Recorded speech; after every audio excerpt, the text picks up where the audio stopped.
Boa noite, que prazer estar com você no nosso Memorial Casa. Como você sabe, o nosso Memorial Casa é o nosso programa de toda quarta-feira, o nosso culto, um ambiente bem legal, bem leve, de adoração, de edificação, de colocar aquilo que nós temos nas mãos de Deus e pedir que Ele possa nos direcionar. Nosso Memorial Casa ele vai ao ar todas as quartas-feiras, 19h30, pelo nosso canal no YouTube. E é um prazer tê-lo conosco. A gente sabe que esse programa alcança as pessoas em vários lugares do Brasil e, quiçá, do mundo. Então, eu te convido a participar conosco do início até o fim, a ficar conosco, e eu tenho a certeza de que Deus tem uma bênção para você nesta noite e que você vai ser ricamente abençoado, o seu coração, a sua alma, o seu espírito, o seu corpo. Você vai ser uma pessoa que vai chegar ao final desse culto com uma palavra que vai edificar a sua vida. Vamos orar? Pai, nós louvamos o Teu nome pela Tua presença, exaltamos o Senhor por aquilo que o Senhor é. Nós te agradecemos por esse dia que o Senhor nos deu, por estarmos chegando ao final de mais um dia e porque nesse dia nós temos o privilégio de estarmos celebrando o Teu nome, adorando o Senhor, exaltando o Senhor. E nós queremos te pedir pela Tua palavra nessa noite, pela edificação, pela adoração, pela entrega dos dízimos e das ofertas. E nós queremos te pedir, ó Pai, que essa palavra chegue às pessoas nos lugares mais longínquos e até mesmo aqueles que estão aqui perto. Que essa palavra possa edificar, possa trazer vida, possa trazer salvação, que a graça de Jesus possa estar sobre todos. Que esse seja um tempo muito especial na vida de cada um daqueles que estão participando, que estão conosco nos seus lares, no seu trabalho, de repente no trânsito, onde quer que você esteja. Nós esperamos que a palavra de Deus possa chegar, te alcançar e fazer diferença na sua vida, em nome de Jesus. Amém. É bom nós louvarmos ao Senhor, é bom exaltarmos a Ele, dizermos para Ele, por meio do nosso coração, aquilo que o nosso coração sente. Quantas vezes a gente está com o coração alegre e a gente louva? Quantas vezes a gente está com o coração triste e assim também a gente louva? Ou seja, a adoração é algo que parte do nosso coração para o coração de Deus, independente de como esteja o nosso coração. Então é importante, é um tempo muito especial e nós convidamos a você, neste momento, a adorar ao Senhor juntamente conosco.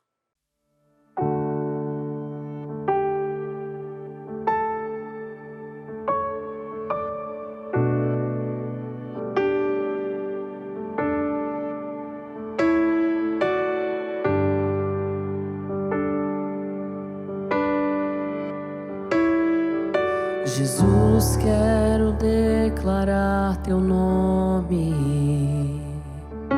sobre toda a mente e coração, pois sei que existe paz em Tua presença. Clamo, Jesus.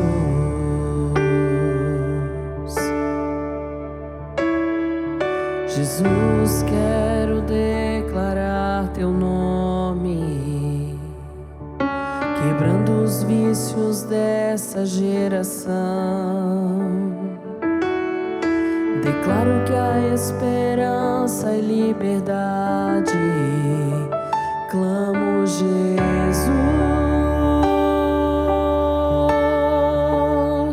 Teu nome é cura, é poderoso. Teu nome é vida.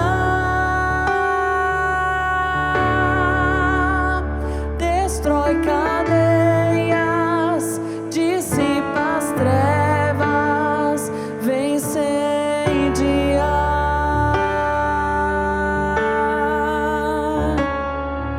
Jesus, quero declarar Teu nome sobre toda alma e depressão, ansiedade, medo, saio agora. Clamo, Jesus.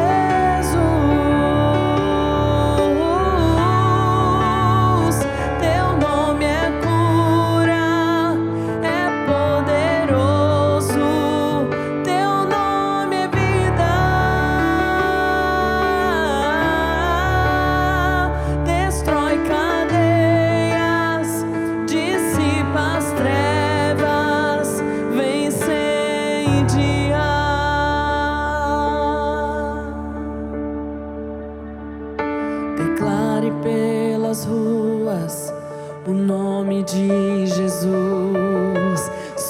Sobre a escuridão Ele vai trazer a sua luz. Sobre sua família, clame o santo nome Jesus.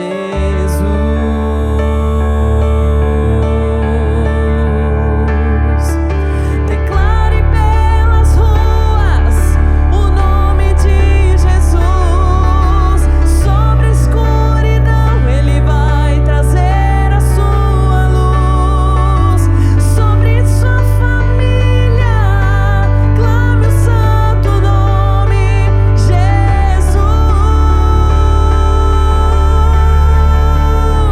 Teu nome é cura, é poderoso. Teu nome é vida.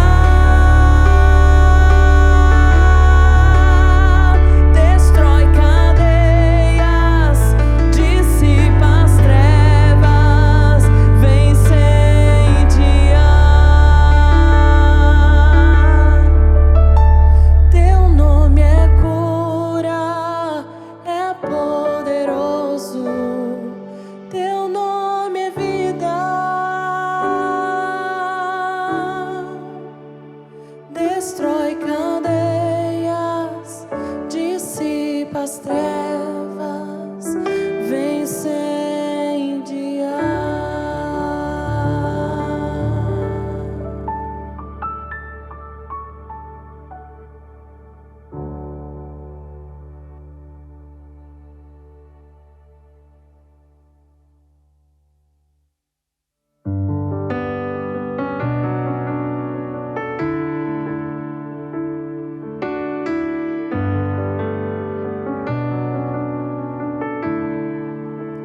Graças eu te dou, Pai,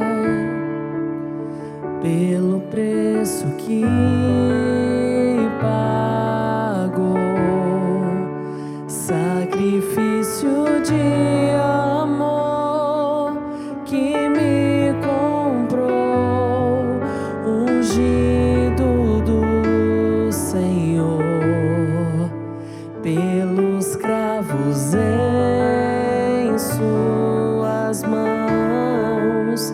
Graças eu te dou, ó meu Senhor. Lavou minha mente e coração, me deu perdão, restaurou minha comunhão.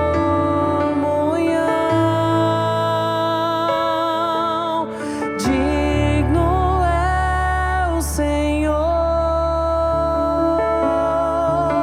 sobre o trono está. Soberano Criador, vou sempre te adorar. Elevo minhas mãos ao Cristo que venceu, Cordeiro de Deus morreu por mim,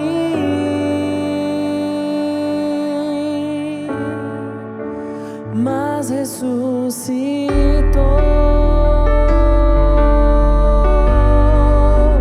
Digno é o Senhor,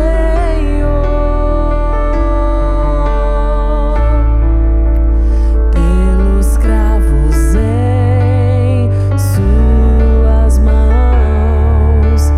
Graças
Digno é o Senhor.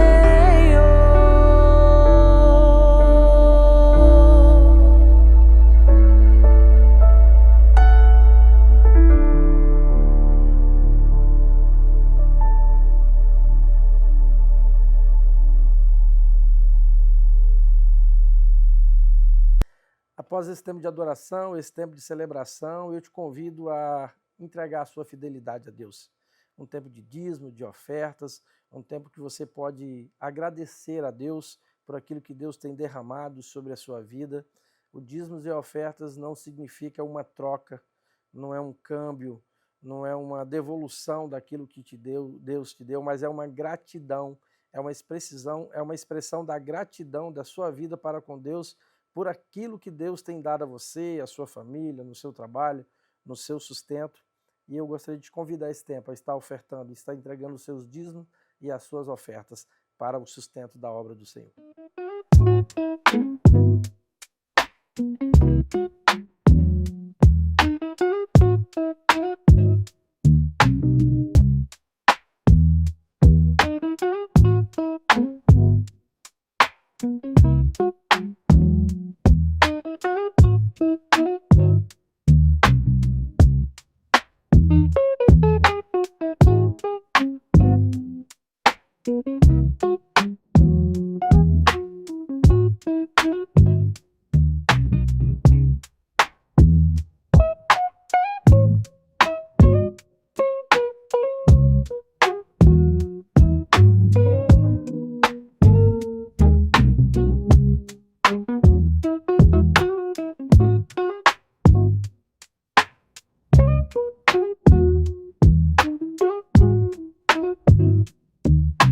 Olá, voltamos e que prazer estar com você nesta noite. Eu quero te fazer uma pergunta. Você sabe o que seria, o que é, o que foi a Reforma Protestante? Muitas vezes a gente ouve falar da Reforma Protestante, mas você não tem um conhecimento específico, alguém te falou de forma muito superficial. Eu quero dizer para você que a Reforma Protestante foi um movimento ocorrido na Europa no século XVI, liderada pelo monge alemão Martinho Lutero. Literalmente, à época, aquele movimento sacudiu a Europa. Exatamente em 31 de outubro de 1517, Lutero publicou 95 teses bíblicas, com as quais ele combatia os ensinamentos então pregados pelas autoridades da Igreja Católica, que predominava à época. Assim, neste mês de outubro, em comemoração ao aniversário da Reforma Protestante, o Memorial Casa, que é exibido no nosso canal de YouTube, e você está conosco nessa noite, tratará das 5 solas que fundamentaram a reforma de Lutero. Essa reforma, que tem como base bíblica as chamadas 5 solas, que traduzido do latim significa somente, e rompia com os costumes católicos então predominantes e tinha por objetivo dizer que não era a ação humana que dirigia os destinos dos cristãos, mas sim o próprio Deus, reduzindo a ação humana no processo de salvação e exaltando sobremaneira a pessoa salvadora de Jesus Cristo e do próprio Criador. Essa reforma ela teve o objetivo de abrir os olhos dos cristãos, entender o processo de salvação e desmistificar algo que até então era pregado de maneira contundente para as pessoas, que o homem conduzia à salvação do homem. Mas aí então Lutero faz a reforma, apresenta as suas teses e cria as 5 solas e diz, olha, a salvação ela vem tão somente por Jesus. E eu quero detalhar para você o que são essas 5 solas. A sola Escritura significa somente a Escritura. A sola Fide, somente a fé. A sola Gratia, somente a graça, que é o que nós vamos tratar nessa noite. Sola Christus, somente Cristo. E Deu glória, glória somente a Deus. Com esses 5 fundamentos, a gente entende por que Lutero tirou o povo da escuridão do conhecimento da Bíblia e abriu os olhos dele para que tivessem a Bíblia, a palavra de Deus, como referência. Como te disse, hoje nós vamos falar sobre sola gratia, somente a graça de Jesus. Iniciando a nossa meditação de hoje, importante diferenciar graça com de graça. Muitas vezes as pessoas acham que graça e de graça significa a mesma coisa, mas eu quero te dizer que são coisas totalmente distintas. Numa definição muito objetiva, podemos definir que a graça de Jesus Cristo é um favor imerecido. A graça de Jesus é um favor imerecido, ou seja, é aquilo que eu, que você, quando aceitamos Jesus, recebemos sem ter nenhum merecimento. Sem ter nenhum merecimento. Um exemplo catedrático disso é exatamente a salvação que Jesus nos oferta pela a sua graça. Nós não fizemos nada para recebê-la, não merecemos, mas mesmo assim ela está disponível para tantos quantos queira. Já de graça é algo que você recebe sem nada pagar, mas que você fez por merecer. Enquanto a graça de Jesus é algo que eu e você recebemos sem nenhum merecimento e sem pagarmos nada, de graça é algo que você recebe, mas que você mereceu. Quer um exemplo disso? Você é o funcionário do mês na sua empresa, bateu todas as metas, cumpriu os objetivos, chegou ao final do mês sem nenhuma falta, sem nenhum atraso, tratou bem os colegas e lá no dia 1º do mês seguinte está lá a sua placa como funcionário do mês. E aí você recebe um prêmio da sua empresa, você recebe uma viagem, uma quantia em dinheiro, uma lembrança, qualquer coisa que você receba. Você não pagou nada por ela, mas você mereceu. Então isso é o que você recebe de graça. Já a graça de Jesus é o que a gente recebe sem merecer e também sem pagar nada. É extremamente importante que você compreenda isso para que você possa entender o todo daquilo que nós vamos tratar nessa noite.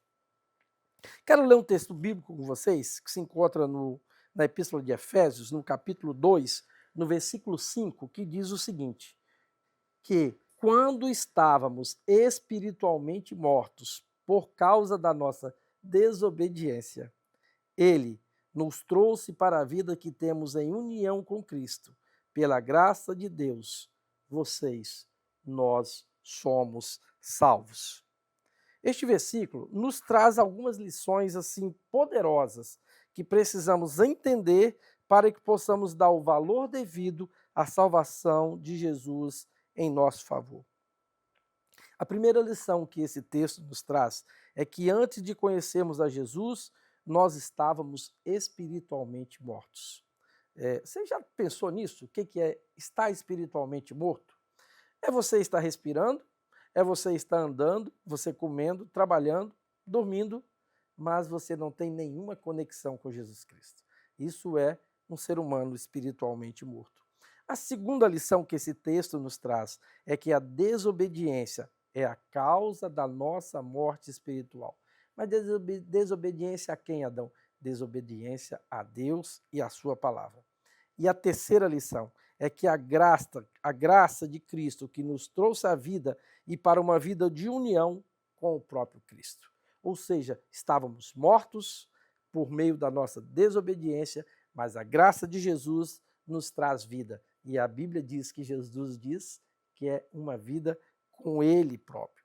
Quando entendemos isso, passamos a conhecer o quanto somos pecadores e o quanto a graça de Deus, por meio de Jesus, nos tornou livres do pecado. Neste mesmo capítulo, dos versículos 8 e 9, também expressam a graça de Jesus e acrescentam um novo elemento alimentador na nossa vida cristã, que é a fé. Pois, pela graça de Deus, vocês são salvos por meio da fé. Isso não vem de vós, mas é um presente dado por Deus. A salvação não é o resultado dos esforços meu e seu, mas, portanto, ninguém pode se orgulhar de tê-la. Consegue entender? Consegue pensar nisso? A graça de Jesus nos traz a salvação que nós não merecíamos e que por ela não poderíamos pagar.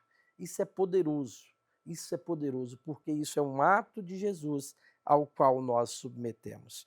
Neste versículo, a mensagem que encontramos é uma continuidade daquilo que expressa o versículo 5 que nós lemos anteriormente, cuja lógica é a seguinte: a graça que não vem de nós, mas que é um dom de Deus, é ativada pela fé, que é o firme fundamento das coisas que não se veem, mas que se espera. Então, fazendo um resumo daquilo que a gente leu até agora, estávamos mortos espiritualmente em virtude da nossa desobediência. A graça de Jesus nos salva e essa graça é ativada por meio da fé. E a fé é exatamente aquilo que Hebreus diz, o firme fundamento das coisas que a gente espera, apesar da gente não ver. Ainda no versículo 9, aprendemos que a salvação pela graça de Jesus não é um esforço que fazemos. E ninguém pode se orgulhar disso, porque nada que façamos pelos nossos esforços nos garantiriam a salvação, se não fosse a graça redentora de Jesus. Por mais que você se esforçasse, por mais que eu me esforçasse, por mais que abríssemos mãos de tudo e tudo que porventura tenhamos ou um dia pensamos em ter, essa atitude nossa não nos traria a salvação. O mesmo apóstolo Paulo, quando escreve aos Romanos, no capítulo 3, no versículo 23 e 24, nos fala sobre o pecado e as suas consequências, que nos separam da graça. Porém, o mesmo Jesus nos justifica diante de Deus. O versículo 23 diz, pois todos pecaram e estão destituídos da glória de Deus. Mas o versículo 24 diz, sendo justificados gratuitamente por sua graça, por meio da redenção que há em Cristo. Apesar de muitas pessoas tentarem vender indulgência, vaga no céu, é de graça, querido. A salvação é pela graça de Jesus. E é importante dizer que para nós ela é uma graça, mas para Jesus não foi de graça, porque para Jesus custou a sua vida, a sua morte na cruz, o sangue derramado, o sangue que nos liberta de todo o pecado. Ainda falando sobre a graça, Paulo escreve ao seu filho na fé, Tito, no capítulo 3, no versículo 5, e diz o seguinte, não por causa de atos de justiça por nós praticados, mas devido à sua misericórdia, ele nos salvou pelo lavar regenerador e renovador do Espírito Santo.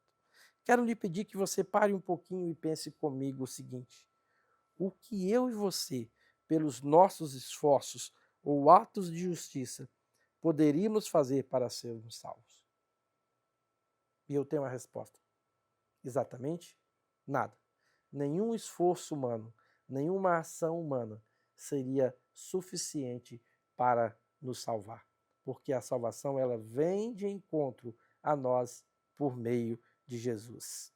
Durante muito tempo, antes da Reforma Protestante, e infelizmente até hoje, muitas pessoas continuam achando que os seus próprios esforços, tais como pagar promessas, penitência, autoflagelação e outros sacrifícios, são capazes de lhe garantir a salvação. Não quero lhe decepcionar, querido, mas preciso lhe dizer que isso, por mais bem intencionado que você seja, não tem o poder de lhe garantir a salvação, pois somente a misericórdia de Deus, por meio de Jesus, e o lavar regenerador do Espírito Santo nos purificam dos nossos pecados a ponto de sermos salvos.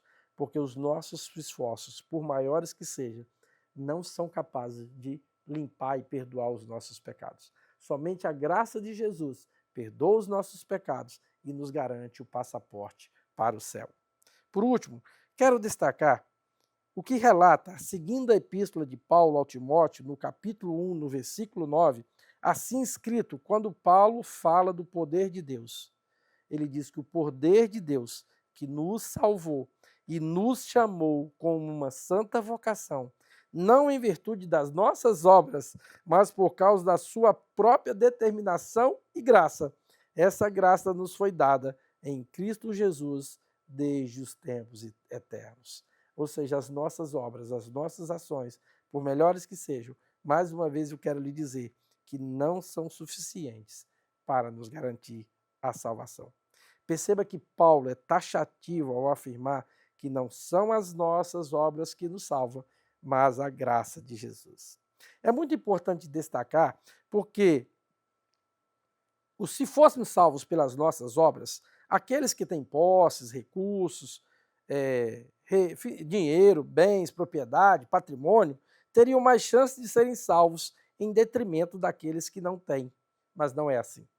Não existe nada não existe nada demais, querido, em ter bens, posse, dinheiro, patrimônio. Nada disso é problema, desde que você seja uma pessoa salva por Jesus. E não pense que aquilo que você tem lhe garante uma entrada no céu, porque somente o sangue de Jesus, somente a graça de Jesus é capaz de limpar os nossos pecados, purificar nossa vida e nos garantir a vida eterna pelo próprio Jesus. Corroborando isso que eu acabei de falar, o versículo 6 do capítulo 11 de Romanos diz o seguinte: e se é pela graça, já não é mais pelas obras. Se fosse, a graça já não seria a graça. Entende isso? É extremamente interessante quando Paulo diz, e se é pela graça, não é pelas obras. Porque se fosse pelas obras, a graça deixa de ser graça. Isso é poderoso, ouvinte, porque nos prova que as nossas obras são nada comparada à graça redentora de Jesus. A graça de Jesus, uma vez aceita na sua vida, jamais lhe será tirada. Por quê? Porque ela dura para sempre. A graça de Jesus não tem prazo de validade. Ao contrário dos produtos perecíveis, a graça de Jesus ela é eterna, ela é para sempre e ela está sempre disponível, desde que eu e você aceitemos a graça do Senhor. Mas é importante dizer para você que a graça de Jesus ela não é impositiva. Jesus não vai chegar na sua vida e dispensar a graça dele se você não quiser. Somente se você estiver disponível, somente se o seu coração estiver acessível, você vai ser alcançado pela graça de Jesus. Então, a graça é um favor imerecido que eu e você recebemos, mas para tê-la, precisamos abrir o nosso coração. Precisamos aceitá-la. Precisamos admiti-la. Precisamos entender, de repente você é um alto executivo. Você é um CEO de uma empresa que comanda diversos negócios. Um conglomerado de empresa. Um homem, uma mulher extremamente eficiente. Em tudo aquilo que você põe a mão, tem uma boa resolução, uma boa resolutividade, as coisas acontecem. Mas eu quero te dizer que isso não te torna alguém, um cidadão do céu, se não for pela graça de Jesus. Muitas vezes as pessoas acham que a nossa entrada no céu está atrelada ao fato de sermos um bom pai, um bom esposo, um bom marido, pagador das nossas contas, alguém que cumpre com os seus compromissos. Mas eu quero dizer que isso é uma obrigação de qualquer ser humano. Não é isso que nos faz um cristão com a entrada garantida no céu.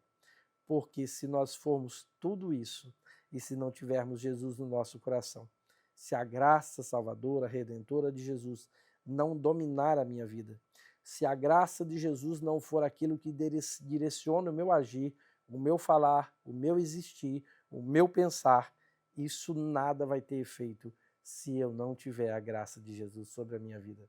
Você consegue entender isso, querido? Você consegue entender que se não tivermos a graça de Jesus sobre a nossa vida, tudo aquilo que fizermos sob o ponto de vista de tentar chegar ao céu é ineficiente. Somente a graça de Jesus nos torna eficiente para nos garantir a entrada no céu. Quero caminhar para o final dessa rápida meditação sobre a graça de Jesus, conforme narra o autor do livro de Hebreus, no capítulo 4, no versículo 16, quando ele diz o seguinte: assim sendo, aproximemo-nos do trono da graça com toda a confiança, a fim de recebermos misericórdia e encontrarmos graça que nos ajude no momento da nossa necessidade. Isso é poderoso. Isso é poderoso, porque muitas vezes se prega a graça de Jesus, se prega o evangelho de Jesus, como se esse fosse um evangelho que tivesse a finalidade de tornar você uma pessoa rica, poderosa, próspera. E Jesus é capaz de fazer isso por você. Mas eu quero te dizer que esse não é o objetivo de Jesus. O objetivo de Jesus é te salvar. Quando Jesus encontrava as pessoas durante o seu ministério, os cegos, as prostitutas, os aleijados, os surdos, os mudos, os coxos, Jesus dava sobre eles a graça dele e dizia: você está salvo. Você consegue entender isso? Você consegue perceber a ação salvadora de Jesus em favor daqueles que o procuram, em favor daqueles que os querem, em favor daqueles que os aceitam? Porque a graça de Jesus, além de nos salvar, supre a nossa necessidade. Graça tem a ver também, querido, com gratidão. Como você tem expressado a sua gratidão a Deus? Como você tem reconhecido a direção de Deus sobre a sua vida, sobre a sua família, sobre o seu trabalho? Ou você é daqueles que acha que a força do seu braço é capaz de resolver tudo? Ou você acha que você é aquele super-homem, o super-herói, o homem de ferro que vai romper todas as barreiras e nunca vai precisar de Jesus? Eu quero te dizer que precisar de Jesus é um ato de humildade. É um ato de reconhecimento da nossa incapacidade de produzir a nossa própria salvação e de reconhecer a graça salvadora de Jesus sobre você e a sua família. A graça de Jesus, queridos, não somente nos salva, mas nos ajuda no momento de necessidade. Sabe por quê? Porque Jesus é aquele que nos ama de forma incondicional e está sempre conosco, conforme ele próprio disse, narrado por Mateus no Evangelho, no capítulo 28, no versículo 20, ele diz: eis que eu estou convosco todos os dias até o fim dos tempos. Jesus não disse que estaria conosco no tempo bom. Jesus não disse que estaria conosco somente na paz. Jesus não disse que estaria conosco somente na bonança, mas Jesus disse todos os dias. E entre todos os dias tem um dia mau. Tem um dia que você peca, tem um dia que você erra, tem um dia que você erra o caminho de Jesus, tem um dia que você fala o que não deveria para o seu patrão, para o seu empregado, para a sua esposa, para o seu sócio. Tem aquele dia que você age totalmente fora de um conceito de Jesus. Mas eu quero te dizer que a graça de Jesus é exatamente o que vai fazer com que você possa ter a reconciliação com Ele. Porque a graça de Jesus é isso, é reconciliar o homem pecador com o Jesus Salvador. O homem que antes pecava sem conhecer Jesus e agora ele conhece a Jesus. Então a graça de Jesus, queridos, é algo assim que muitas vezes a gente não consegue expressar, que a gente não consegue entender, que a gente não consegue compreender, mas que quando a gente aceita, a gente entende por que Jesus nos ama tanto. A gente entende porque Ele quer o melhor para nós. A gente entende porque Ele diz: eis que eu estou convosco todos os dias, até o fim dos tempos. Sabe por quê, queridos? Porque sem Jesus não dá. Tem uma música que a gente cantava há algum tempo, que a gente dizia: não, não, não, sem Jesus não dá. Somente com Jesus a gente consegue superar as ações, as dificuldades do dia a dia. Sabe por quê, queridos? Quando a gente está no ambiente da igreja, aqui é tudo bom, aqui é tudo fácil. Mas como diz o nosso pastor, quando a gente coloca o pé na rua na segunda-feira, 8 horas da manhã, parece que tem um leão em cada esquina. Uma chuva de problemas, uma rede de coisas do mal querendo nos tragar, querendo nos puxar, querendo nos levar, querendo tirar exatamente a graça de Jesus sobre nós. Mas eu te convido a ter uma vida de gratidão, uma vida de dependência, uma vida de conhecimento da palavra, para que você possa saber que a graça de Jesus está sobre você todos os dias da sua vida. Quero agradecer a sua audiência no Memorial Casa desta noite. E me despeço de vocês com a bênção apostólica de Paulo, que também expressa de maneira preciosa a graça de Jesus quando ele finaliza a sua segunda carta aos Coríntios, no capítulo 13, no versículo 14, dizendo o seguinte: que a graça do Senhor Jesus Cristo, o amor de Deus e a comunhão do Espírito Santo sejam com todos vocês. Amém, amém e amém. Uma ótima noite. Que Deus lhe abençoe. Que antes de dormir, você pense naquilo que a palavra de Deus atingiu o seu coração.